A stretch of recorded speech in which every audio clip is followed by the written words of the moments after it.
क्या है अवतार? वैसे तो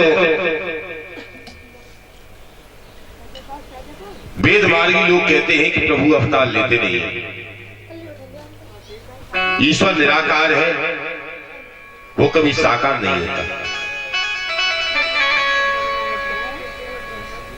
लेकिन हमारे पुराणों में प्रमाण मिलता है कि प्रभु अवतार लेते हैं।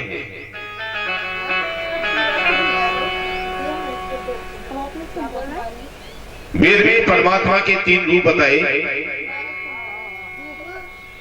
ब्रह्मेति, परमात्मेति और भगवानेति।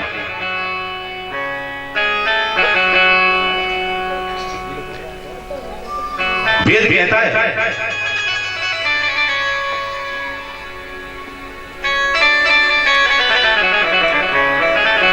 ईश्वर ब्रह्म है, परमात्मा है और वही भगवान है। मैंने उस दिन भी चर्चा की थी। जब वो संसार के कण कण में रमण कर रहा है, उस समय वो ब्रह्म है। रम्यते योगी नाम हृदय, जो योगी जनों के हृदय में रमण कर रहा है, संसार के जर्रे जर्रे में विद्यमान है, वो ब्रह्म है। और परमात्मा का वो रूप सतरूप है,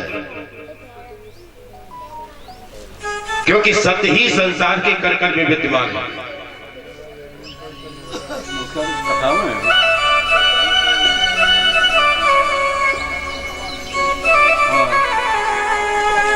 दूसरा रूप ईश्वर का है परमात्मा। ईश्वर को परमात्मा कब कहा जाता है? जब वो चित्त की पकड़ में आ जाता है, जब हम उसे पकड़ लेते हैं, उसके स्वरूप को जान लेते हैं, उसके बारे की जानकारी इकट्ठी कर लेते हैं, तब वो ब्रह्म परमात्मा बन जाता है।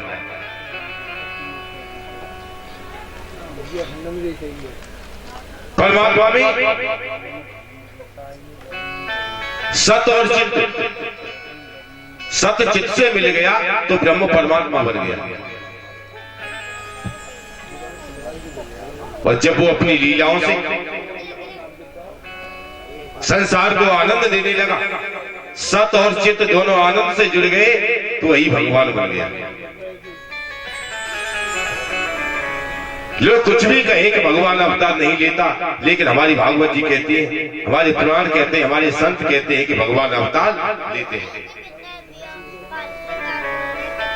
क्योंकि जब तक वो निराकार होगा, किसी को आनंद नहीं दे पाएगा।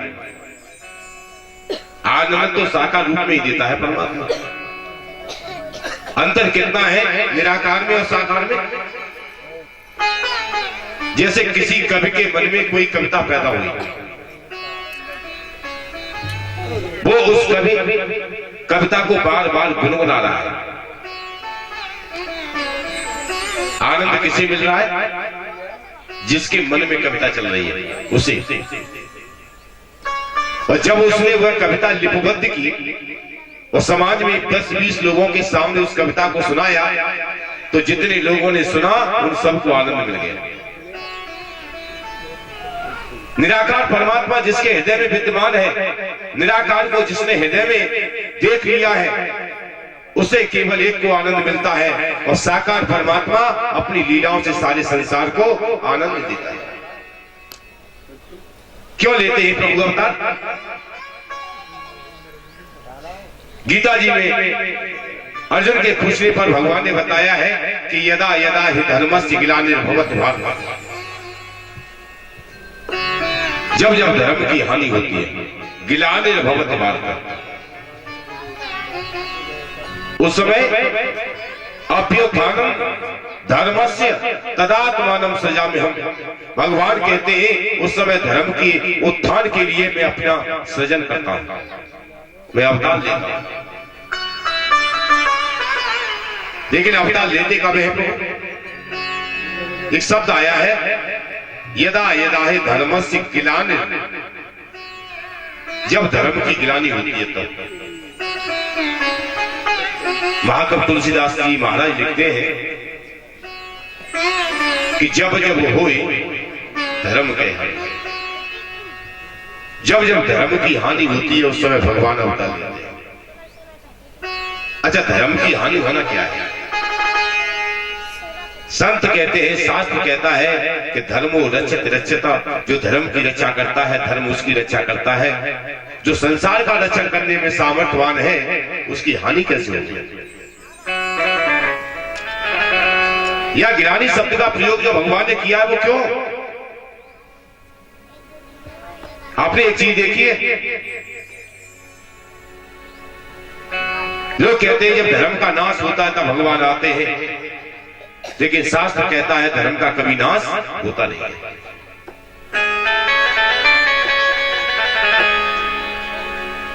किस तरह नहीं होता? जिस तरह से एक घास होती है जिसका नाम है दूब, सभी जानते होंगे दूब घास। वैसाख जेठ का महीना आता है, गर्मी पड़ती है, खेतों की जुताई हो गई, आवारा पशु खेतों में चल गए, तो ऐसा लगता है कि खेतों की घास मिट गई। अच्छा, एक जानवर और होता है, बची कुची घास भी खा जाता है, उसका नाम है बैसाख नंदन। अच्छा, बैसाख नंदन कभी देखा है? नहीं देखा? तो मैं बताऊं, उसका दूसरा नाम है गधा। गधे को बैसाख नंदन कहा जाता है। भट्टों का काम बंद हो जाता है, बेचारा फ्री हो जाता है, उसका मालिक चलने के लिए खेतों में छोड़ देता है, सारी घास चल जाता है, तो ऐसा लगता है मानो अब खेत की दूब घास खत्म हो गई, अब नहीं रही।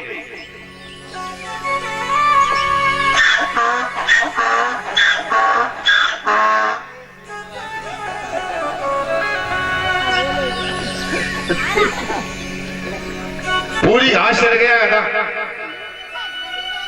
और हमारे भोले पंडित जी का गधा तो छोड़ता ही नहीं है।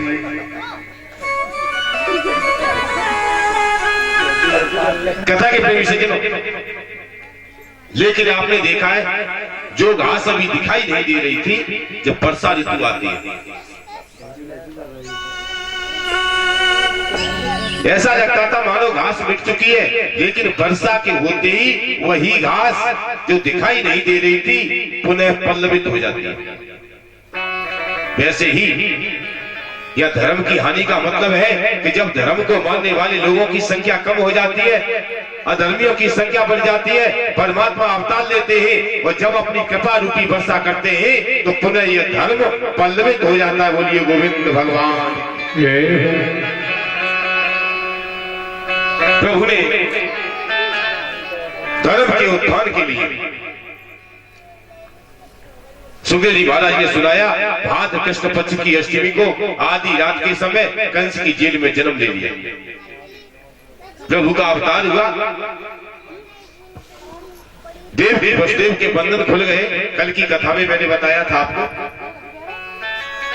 हथकड़ी बेड़ियां अपने आप खुल गई, पहरेदार सो गए, जेल का ताला खुल गया। आप सोचेंगे प्रभु ने जन्म लिया, कौन सा छेनी हथौड़ा लेके आए कि आते ही सारी हथकड़ी बेड़ियां तोड़ डाली। आप देखिए देव की वसुदेव कौन है? एक जीव, हम और आप, जो संसार रूपी जेल के अंदर बंद है। जब ये देव की वसुदेव रूपी जीव श्री कृष्ण रूपी ब्रह्म को गले से लगाता है, उस समय ये सारे संसार के बंधन कट जाते हैं, सारे बंधनों का नाश हो जाता है। और आपने सुना था जब यशोदा की कन्या लेके जेल में आए तो सारे बंधन फिर आ गए। कथा बता रही है जब जीव ब्रह्म को छोड़ के माया को गले लगाता है तो ये दुनिया के बंधन फिर आ जाते हैं।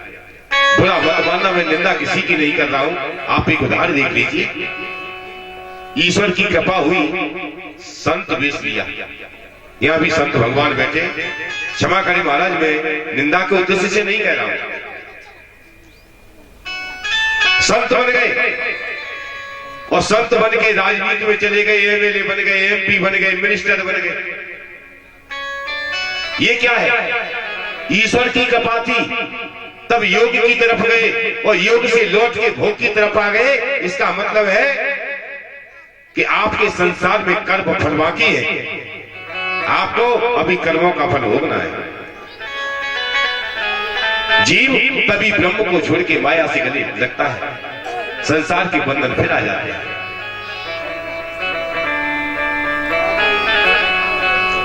सुखदेव जी महाराज कहते हैं, राजन कंस यशोदा की कन्या को पत्थर पर पटकना चाहता था, देव की पुत्री समझकर, पर वो कन्या ब्रह्म की माया। और दो चीजें महाराज, माया और छाया, ये कभी पकड़ में आती नहीं है। कन्या माया है, पकड़ में कैसे आती? माया छाया पकड़ में नहीं आती। लेकिन एक चीज विचार करने की है महाराज, माया पकड़ में आए या ना आए, लेकिन पंडित जी छाया पकड़ में आ जाती है। छाया तो पकड़ जाती है। और ये मैं अपनी तरफ से नहीं कह रहा हूं, महाकवि तुलसीदास जी महाराज लिखते हैं कि एक राक्षसी समुद्र में रहती है। सुंदरकांड में लिखा है उन्होंने कि निश्चर एक सिंधु में रही, कर माया नभ के खग गए ही, जीव जंतु जे गगन उड़ाई, और जल बिलोक दिन की परछाई। समुद्र के ऊपर से उड़ने वाले जीवों की परछाई पकड़ लेती है और परछाई पकड़ के उस जीव को खा जाती है। तुलसीदास जी महाराज लिख रहे हैं, परछाई माने छाया। अब छाया पकड़ में नहीं आती तो तुलसीदास महाराज क्यों लिखते? लेकिन हम दो शब्दों में ये देख रहे छाया क्या है। छाया जीव की कमजोरी है, और कथा बता रही है कि संसार में कमजोरी लेकर यदि आप ऊंचे उठेंगे तो पकड़ में आ जाएगा। कमजोरी लेकर कैसे? बेटा की नौकरी लग गई, फर्जी कागज लगा दिया आपने, कभी दुश्मन को पता लगेगा तो मुकदमा कायम करा देगा। तो संसार में ऊंचे उठिए, लेकिन कमजोरी लेकर नहीं। कैसे उठिए? जैसे हनुमान उठे थे।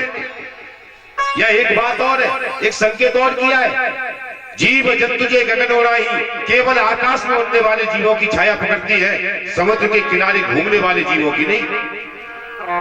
जिसके पांव जमीन से लगे हुए हैं उनकी छाया पकड़ में नहीं आ रही है। जो कमजोरी के साथ ऊंचा उठ रहा है उसकी छाया पकड़ लेती है। यदि ऊंचा उठना है तो कैसे उठिए? जैसे हनुमान उठे, राम नाम का आधार बना के जो ऊंचा उठता है, ये राक्षसी उसकी छाया कभी पकड़ नहीं पाती। बोलिए सच्चिदानंद भगवान की जय हो। तो माया छाया कभी कभी पकड़ में आती है, लेकिन कंस नहीं पकड़ पाया।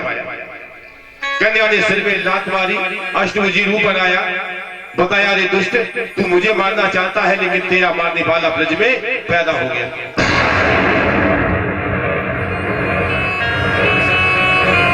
कंस भयभीत हो गया। कन्या तो चली गई, और वही कन्या आज ब्रज में कात्यायनी देवी के नाम से पूजी जाती है।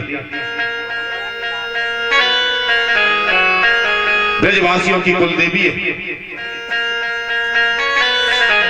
कंस बड़ा भयभीत, देव की वसुदेव से क्षमा मांगी, कही बहन हमसे अपराध हो गया, तुम्हारे 6 बेटा मार दिए हमने, देवता कपट कर गए हमारे साथ। अरे मेरा दुश्मन तो ब्रज में पैदा हो गया है, मुझे क्षमा कर दो। क्षमा मांग रहा है। जेल से निकल के आया, मंत्रियों को बुलाया, अपने मन की बात बताई, भैया क्या करूं? मेरा दुश्मन ब्रज में जो पैदा हो गया है वो मरे कैसे? सुखदेव जी महाराज कहते, राजन उस समय कंस की एक दासी है जिसका नाम पूतना है। भागवत में लिखा है कि कंसेन प्रहिता घोरा पूतना बाल घातनी